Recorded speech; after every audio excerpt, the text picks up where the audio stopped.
usad na importanteng issue didi sa ato na banwaan, nakin sa ari mga kabuinan ang nasanggo na ang bayan o buhi kinontra ana House Bill 4437 ni Congressman Luis Raymond Villapuerte.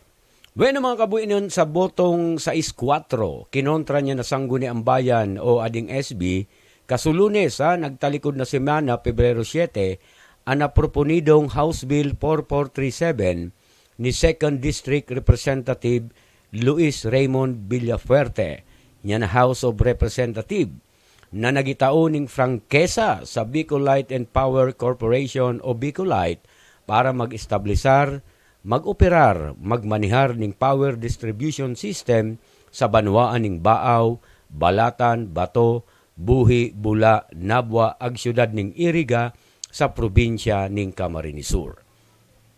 Ading nasabi ng SB resolution mga kabuinan na isinagnad ni Konsehal Loreto Camasis, SB Resolution number 22-007, nagikontra sa HB 4437 ag nagisuporta man sa Resolution number 24 Series of 2021 nya na Bicol Electric Cooperative Association Inc. o BECA ag sa Resolution number 2021-397 nya nasangguni ang panglunsod o SP nya na Iriga City na anas man ni pahayag ning pagkontra sa nasabi ng proponidong ley ni Villapuerte. Ana nagboto kontra sa House Bill mga kabuinon, amo sira Konsehal Loreto Camasis, Marlon Tabalde, Raul Libardo, Maria Belia Zantua Nonato, Mirna Imperial, agsiliga ng mga barangay President Bernard Dasmariñas. Ana hindi man mga kabuinon nag-uyon sa resolusyon ni Camasis, amo sira adipong sa inyong abang lingkod, si Konsehal Cathy Martinez, Christian Ichepare, aga na Indigenous People Mandatory Representative na si Konsehal Emmanuel Cirillo. Si Sanggunang Kabataan Federation President Karen Nyaliga, absent sa nasabi ng borotohan. And mga kabuinan, ading nasabi ng proponido, bago nagborotohan niya ding nasambit ng resolusyon, inimbitara niya na SB na general manager niya na Kasureko na si Engineer Buksit, na presidente niya na Becca, nasanggo niya ang panglungsod niya Iriga, aga na presidente niya na Bicol Light and Power Corporation.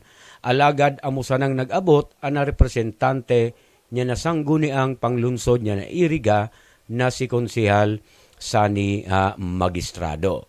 Sigun kay Magistrado mga kabuinan, kontra nasanggo na ang panlalawiga panglungsod ning Iriga sa Bill ni Villafuerte ninhuli sa minasunod na rason.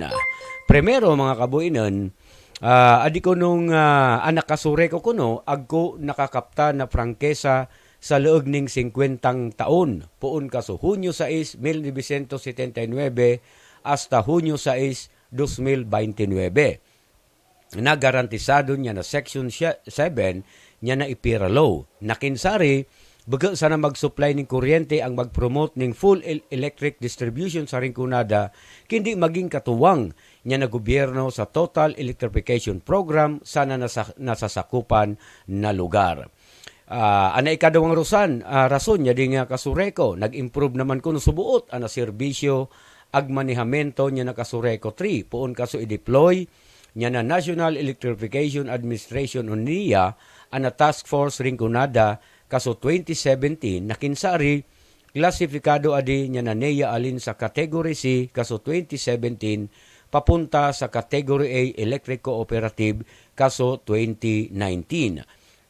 Ana ikatulong rason mga kabuinan niya na Kasureko, uda kuno garantiya na makaopreser ning maray na serbisyo ana BLPC ninhuli ta kulang adi sa track record pag-abot sa pagdistribuer ning elektrisidad, natatauan pa man sa naadi niya na SEC o Securities and Exchange Commission bilang usad na legal ag lehitimong korporasyon kasudo taong 2014. Nakinsari pa, anas ko nung board of directors niya di uda man kapas ag kabatiran pag-abot sa manihamiento ag operasyon niya na electric distribution utility. Ana ikapat mga kabuinan, ana proponidong lay ni Villafuerte na nagbalgar kuno niya na ipiralo ninhuli kuno tapitawan ana electric distribution utilities ning Frankesa na mag-operate ning distribution system.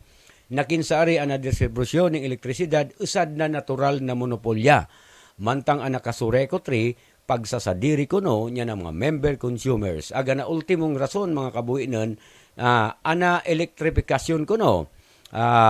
Sa mga gubgub na barangay, garantiya sa mga pribadong utilities ta nabubutang sa peligro ana return of investment o ROI. Pareho niya na electric cooperative na nag-infuse ning fundo para sa total electrification. So mga kabuinan amubagaan ana nag-ipinahayag ni Konsehal Magistrado. Kaso ako man mga kabuinan nag-manifestar sa nasabi ng borutuhan.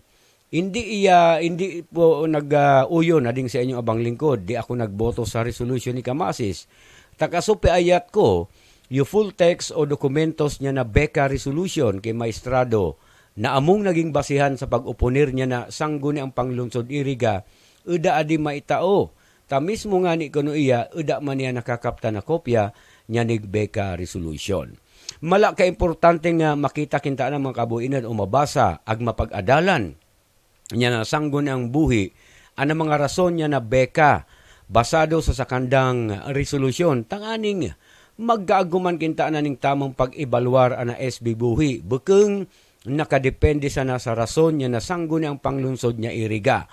Apera pa niya di ipinaliwanag ako sa sangguni ang bayan na ading resolusyon sentimiento niya na SB. Temporary in nature. Alagad kin uda man basang full text niya na Beka Resolution. Premature pa adi mga kabuinan ta hindi man naipahayag ning malinaw kinuno na rason niya nakasureko 3 ag Beka. Kintay nga tani kontra sira ag kintay nga taamwadi ang naging basihan niya nakasureko 3. Ading manifestasyon ko mga kabuinan suportado man ni Konsehal Martinez ag ni Konsehal Cirillo na amuman ang naging rason sa hindi nira pagboto sa resolusyon ni Kamasis. Sigun man kay Konsehal Echepare, dapat man na marangeg ang side niya na Bicolites alagad ta hindi man niya narangeg, hindi niya magboto sa resolusyon. Bueno mga kabuinan, unuman ang magiging rason o katuyuhan ni Congressman El Rey Villafuerte sa pagpasar niya na HB 4437 sigun sa kanyang explanatory note. Bueno mga kabuinan, sigun kay Congressman El Rey Villafuerte, ana primerong rason niya ninhuli ko no ta ana technological revolution usad ng nesesidad. Ana elektrisidad sa mga komunidad tanganing magtalubo ag magsustener ading modernong sosyudad by speed and permanence and not stagnancy and inactivity. Kaipuan ako no na mapundo na ang mga power interruption, kaipuan ang serbisyo na ipitao sa mga konsumidores, makuyog sa sakandang demands aga mapresentaran sira ning pagpipilian basado sa termino ning mga konsumidores. Ana ikaduwang rason mga kabuinan ni Kong El Rey ading bill agu katuyuhan na ma-address ana issue sa price control sa paagi niya napibaanong rehimen ning libre ag patas na kompetisyon sa energy sector. Aga na ultimo nagitao ko ng mga kabuinan ading required standard sa Bicolites na makakukuning epektibong partnership sa pag-ultanan niya na gobyerno ag niya na Bicolites ag para mamantener ang ataas na benchmark sa ipinagpromesang fasilidad. Sa ginibutang research mga kabuinan sa internet, naisyanta na adi pala na House Bill 4437 nakasugnad na sa komitiba ni Senator Grace Poe sa Senado na iya na chairman niya na Senate Committee on Public Utilities. Bueno mga kabuinan na sasak na pag-atid-atid o pagkita sa nasabi ng lakdang, nasibutan mga kabuinan ading mayoriya sa SB. Ana pagkontra niya di dawa buka pamalinaw argumento niya na ambos lados. Basado kaya mga kabuinan sa dokumentos ning mga importanteng ahensya ag organisasyon. Bagalugod mga kabuinan nagagwa di kolor politika. Ading nasabi ng lakdang urog na ta tiyempo eleksyon na pati. ana masugsug man sana sa pagkontra mga empleyado ning Kasureko, mga kabuinan, ta syempre baya maapektaran sa kandang hanap buhay.